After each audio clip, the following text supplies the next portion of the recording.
Sejam bem-vindos. Vamos então falar sobre a parte de ação penal, parte 2, né? Na aula passada nós vimos a parte 1 e hoje nós vamos começar vendo a parte 2. Então nós estávamos justamente na ação penal privada, né? Ação penal privada que está prevista tanto no Código Penal quanto no Código de Processo Penal. E diz que ao ofendido ou a quem tenha qualidade para representá-lo, representante legal, cônjuge, ascendente, descendente ou irmão, cabe intentar ação penal privada. Então eu tenho a ação penal privada como uma ação em que o titular da ação penal é o particular. O nome dessa ação penal privada, ela é chamada de queixa. E ela é movida naqueles crimes em que cuja titularidade não é do Ministério Público. Aí você me pergunta assim, mas professor Franklin, como é que eu vou saber quais são os crimes de ação penal privada, quais são os crimes de ação penal pública? Vamos então aprender rapidamente, novamente, essa questão.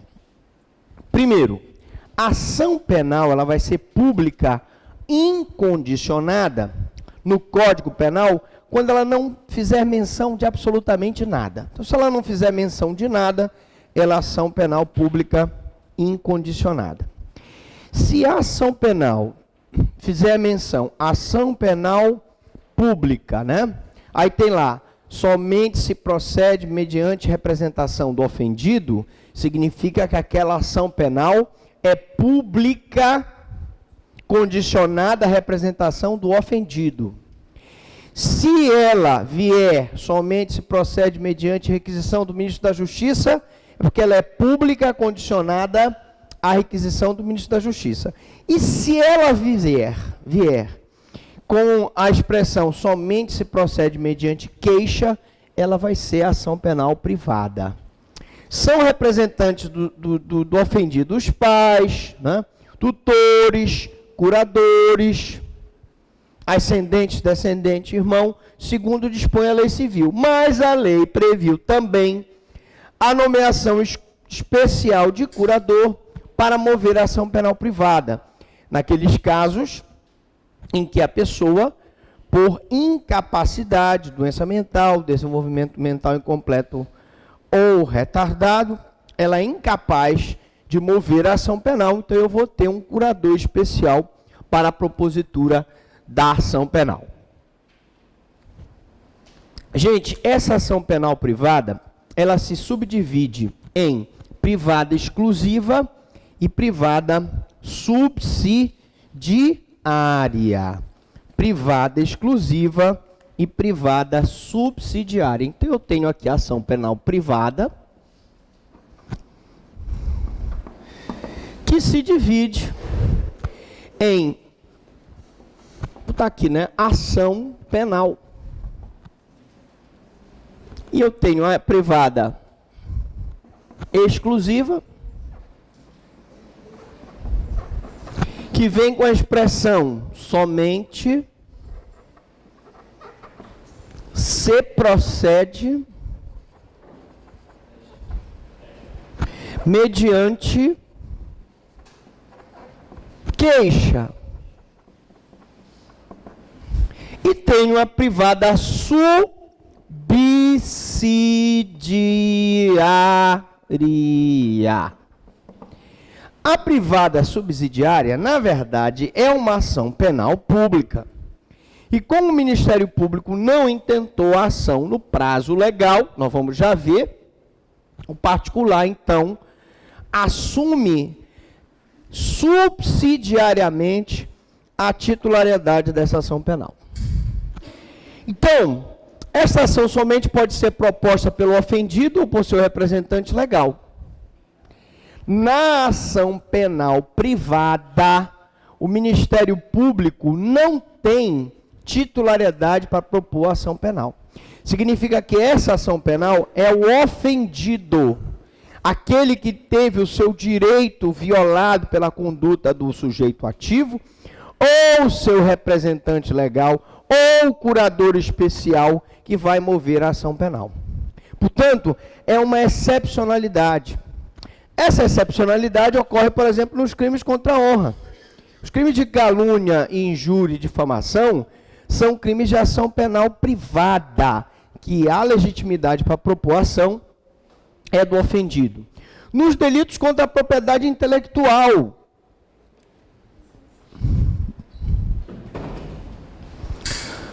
previsto no artigo 186 do Código Penal.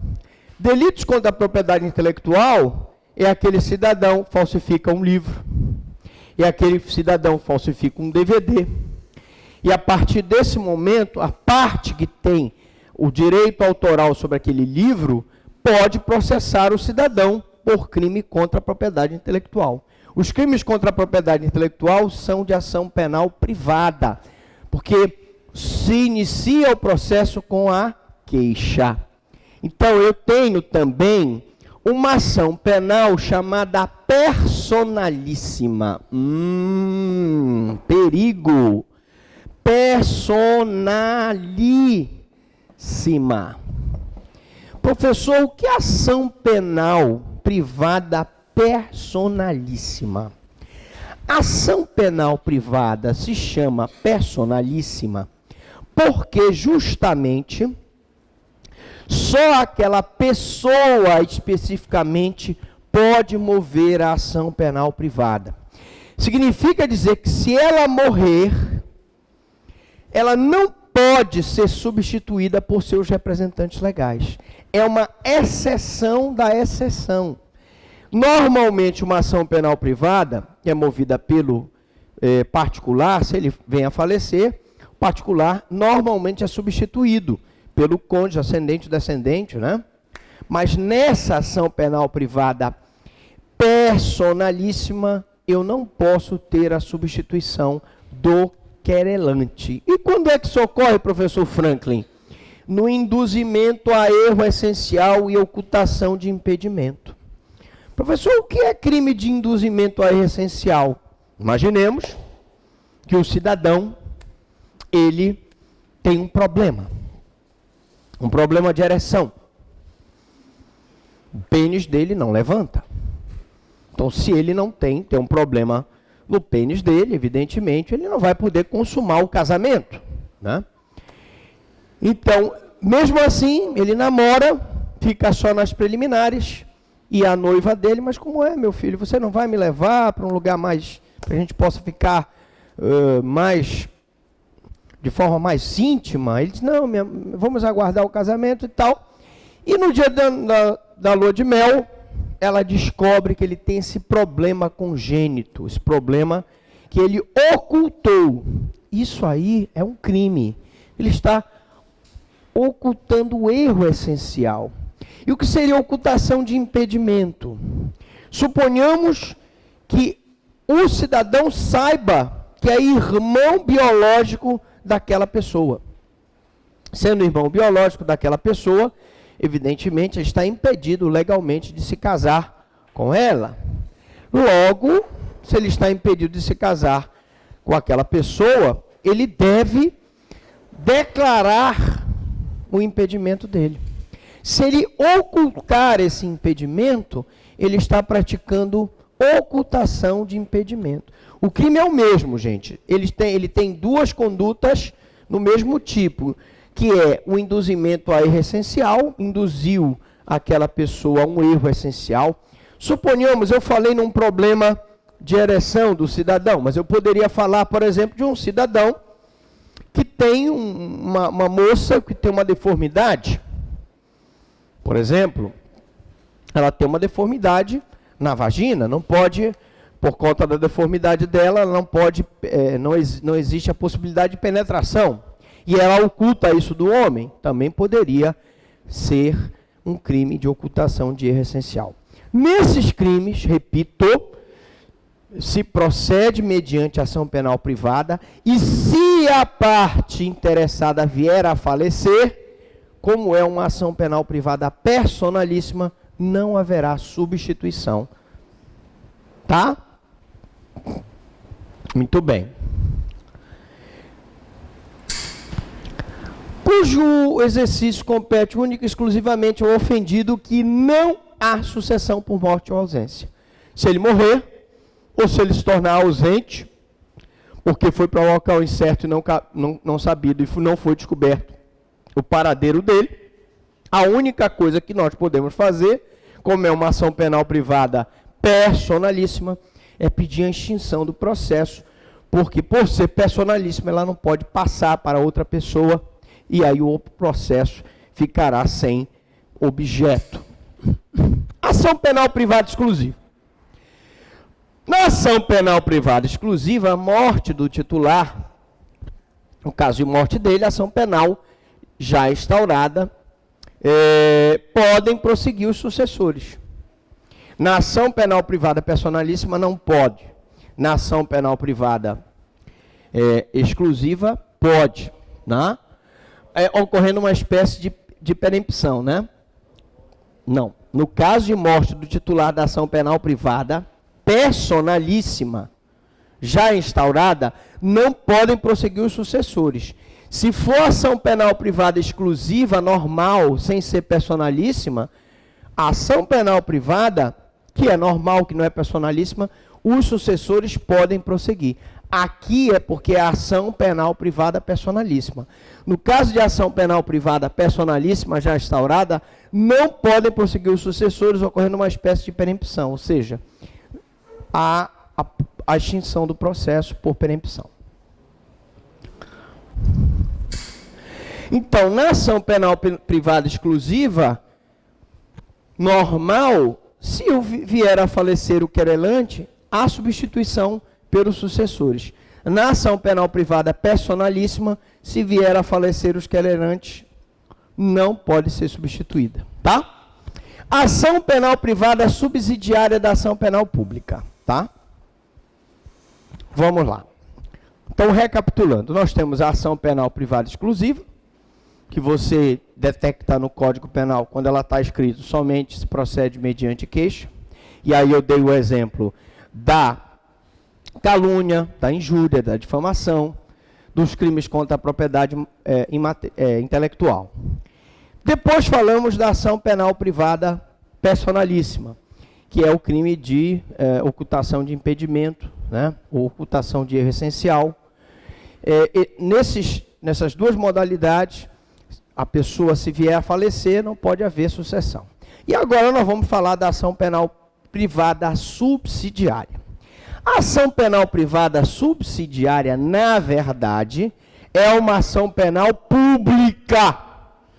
Mas, como o Ministério Público não ofereceu a denúncia no prazo legal, o particular, então, oferece a ação penal privada.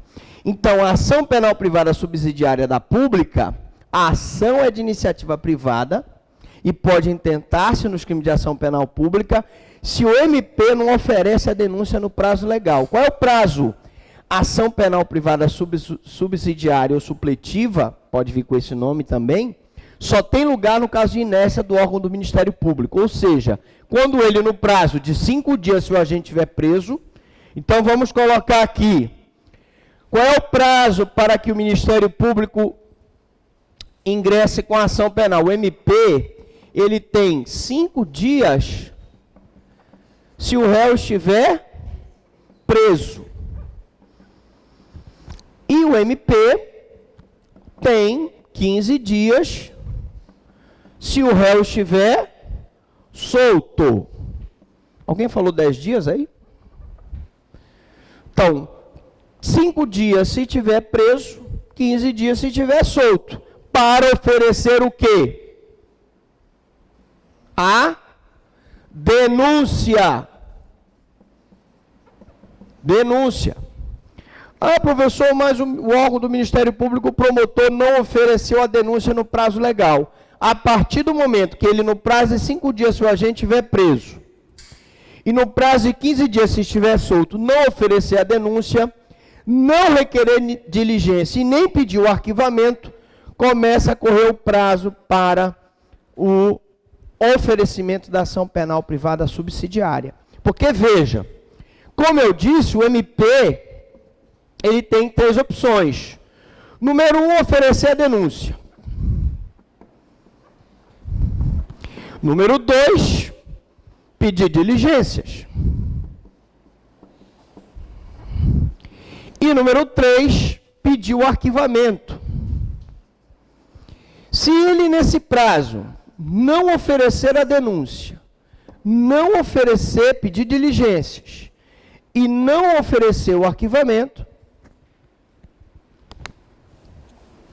você, particular, pode entrar com ação penal privada subsidiária. Como é o nome da ação penal privada subsidiária? Queixa.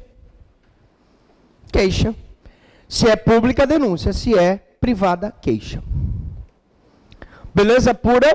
Tranquilos? Ação penal executiva. Perigo. Lembrem que nós estamos falando das ações penais.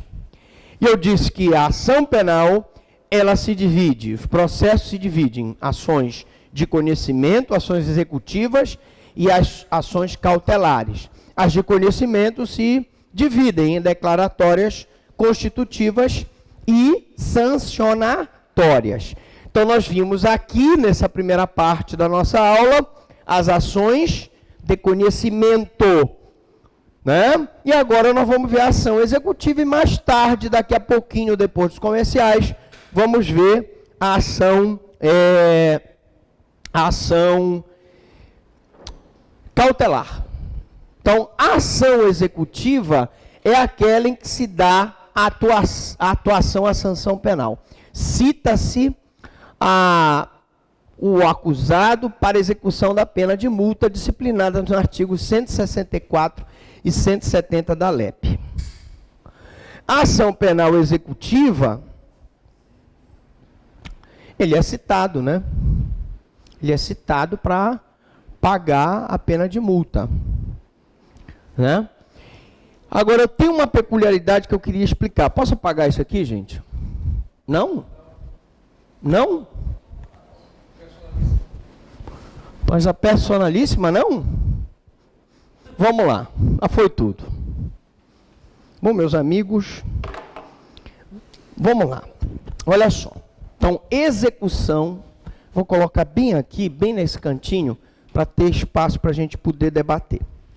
Então, a execução, vou botar assim, execução da multa, da pena de multa.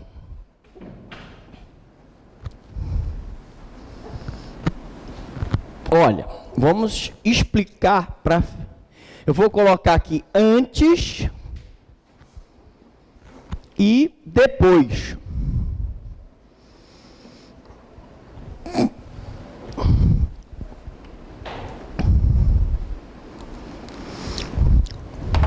Só lendo o slide rapidamente. Enquanto que a execução das demais penas, restritiva de direito, privativa de liberdade, independe da provocação dos órgãos de persecução penal, a pena de multa, transitada em julgado a sentença condenatória, a multa será considerada dívida de valor e deverá ser executada pela Fazenda, assim estão revogados os artigos 164 e 170 da LEP. Vamos lá. Professor Franklin, como era a execução da pena de multa antes e como ela ficou depois? A multa, gente, era executada pelo Ministério Público, ele executava a pena de multa perante o juiz de direito normal, e a lei que fundamentava a execução da pena de multa era a Lei de Execução Penal, a LEP. Com a mudança, a multa passou a ser executada pelo procurador da Fazenda, perante o juiz da execução fiscal, e a lei que regulamenta essa execução é a Lei de Execução Fiscal. Qual a peculiaridade aqui? Tá? Se for multa a nível estadual, do Estado, eu vou ter um procurador da Fazenda estadual. Se for multa combinada por um juiz federal, eu vou ter o procurador da Fazenda federal. Tá? A multa depois passou a ser, então, dívida de valor. Mas eu quero esclarecer para vocês que o projeto do novo Código Penal, ele vai voltar a dar a titularidade para o Ministério Público para execução da pena de multa, perante o juiz de direito normal, e vai voltar a ser regulamentada pela execução penal. Atualmente, porém, a multa se torna dívida de valor, transitada em julgado, e vai ser executada pela Fazenda Pública. Ação cautelar. Posso apagar isso aqui ou vocês querem anotar? Então tá. Então, nós já vimos a ação de conhecimento, a ação de execução, e agora vamos ver a ação cautelar. As ações cautelares a nível de processo penal, elas têm uma peculiaridade, porque elas visam assegurar, são medidas assecuratórias para o cumprimento da sanção penal. Quando eu falo em medidas assecuratórias, as cautelares do processo penal são cautelares que visam a segurança da aplicação da sanção penal, como, por exemplo, a indisponibilidade de bens, a hipoteca legal, o sequestro de bens e etc. Como todas as cautelares, a medida cautelar aqui, ela tem como objetivo o quê? Assegurar a aplicação da sanção penal. E ela se baseia no periculo in mora e no fumus boni iuris. Ou seja, a ação cautelar, na verdade, na ação cautelar, há uma antecipação provisória das consequências de uma decisão de ação principal. Por que, professor Franklin, posso pagar agora? Por que uma antecipação? Porque, convenhamos, se o juiz manda sequestrar os bens de um traficante, então a cautelar de sequestro, né? O sequestro tem como objetivo sequestrar bens do tráfico. Ora, se eu sequestro os bens, eu estou antecipando as consequências de uma decisão da ação principal.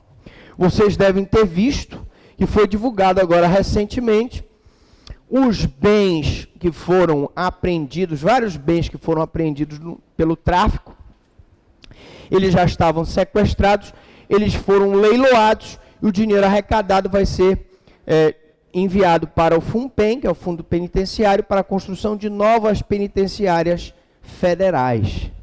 Então, uma medida cautelar dessa, ela tem como consequência antecipação provisória da consequência de uma decisão principal. Quando saiu a decisão principal condenando aqueles traficantes naquela conduta, os bens foram vendidos, já estavam sequestrados.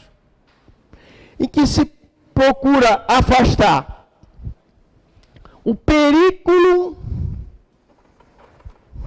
in mora. Ora, se o processo demorar muito, aqueles bens podem serem vendidos, podem ser extraviados, podem ser danificados, daí o sequestro, né? Assegurando a eficácia futura deste processo. E o fumus boni iuris fumaça do bom direito é aquela aparência do bom direito. É aquela prudência, a lógica da coisa. Muito lógico que se eu possa fazer a apreensão desses bens que foram objeto do tráfico de drogas para futuramente vendê-los, para futuramente arrecadar dinheiro para o FUNPEN, para que o FUNPEN, então, possa financiar a construção de novas penitenciárias. Muito bem. Então, vamos agora falar das condições da ação. Medida cautelar se baseia no periculum in mora e no fumus bonius. Até aqui tudo bem? Tranquilo? Alguma dúvida, alguma pergunta? Tranquilo, né? Posso continuar? Muito bem. As condições da ação penal. As condições da ação penal, as condições gerais de admissibilidade do julgamento da lide, são denominadas condições da ação. Quais são essas condições principais? Elas são, gente, as mesmas do processo civil. Quais são as condições da ação? Possibilidade jurídica do pedido, interesse de agir e legitimidade ad causam. Possibilidade jurídica do pedido, interesse de agir e legitimidade ad causam. Possibilidade jurídica do pedido. O pedido tem que ser possível. Juridicamente possível. Interesse de agir. A parte que está figurando no polativo da relação jurídica processual tem que ter interesse de agir. Tem que ter interesse naquele processo. E legitimidade ad causam, eu tenho a legitimidade do Ministério Público nas ações penais públicas e tenho a legitimidade do particular nas ações penais privadas. Tenho alguns que têm capacidade postulatória, que são os advogados, e não, tenho algumas pessoas que não têm capacidade postulatória para poder ingressar com aquela ação. Então, vamos falar de cada uma delas. Possibilidade jurídica do pedido. Exige-se a possibilidade jurídica do pedido, ou seja, é necessário que seja admissível em tese o direito objetivo material reclamado no pedido. O Ministério Público e o particular não pode, nem na ação penal privada, nem na ação penal pública, pedirem pena de caráter perpétuo. Não podem pedir pena de banimento. Não podem pedir penas cruéis, porque todas elas estão proibidas pela Constituição Federal. Não pode pedir pena de morte, salvo em caso de guerra. Então, se eu não posso pedir, há uma impossibilidade jurídica do pedido. Certo? Eu não posso pedir uma hipoteca legal de um bem móvel. Se a hipoteca legal, uma medida securatória que visa ser aplicada em bens imóveis, eu não posso pedir a hipoteca legal de um bem móvel. Impossibilidade jurídica do pedido. Eu acho que está bem tranquilo. Vamos então para a impossibilidade da prestação jurisdicional penal. Não se pode pedir a prestação jurisdicional para imposição de pena em caso de fato que pela inicial não é previsto na lei como crime. Eu não posso pedir, gente, a imposição de pena para uma conduta que é atípica. Não posso pedir a imposição de uma pena para uma contravenção penal que não é mais contravenção penal, ou para um crime que foi revogado. Existe aí uma impossibilidade jurídica do pedido. Em relação ao interesse de agir, é condicional ainda que para pedir o provimento jurisdicional na ação condenatória é inerente ao próprio direito de ação, ou seja, o interesse de agir. Então, o Ministério Público tem interesse de agir na ação penal pública. O particular tem interesse de agir na ação penal privada. Mas vamos lá. Professor Franca, me responda. Uma pessoa que renunciou expressa ou tacitamente à ação penal privada tem interesse de agir na ação penal? Não. Imaginemos uma mulher que foi caluniada por uma vizinha. E as duas são encontradas no outro dia, almoçando, jantando, saindo para uma festa juntas, de mãos dadas, nos maiores papos. Ora, aí uma renúncia expressa do direito de mover a queixa.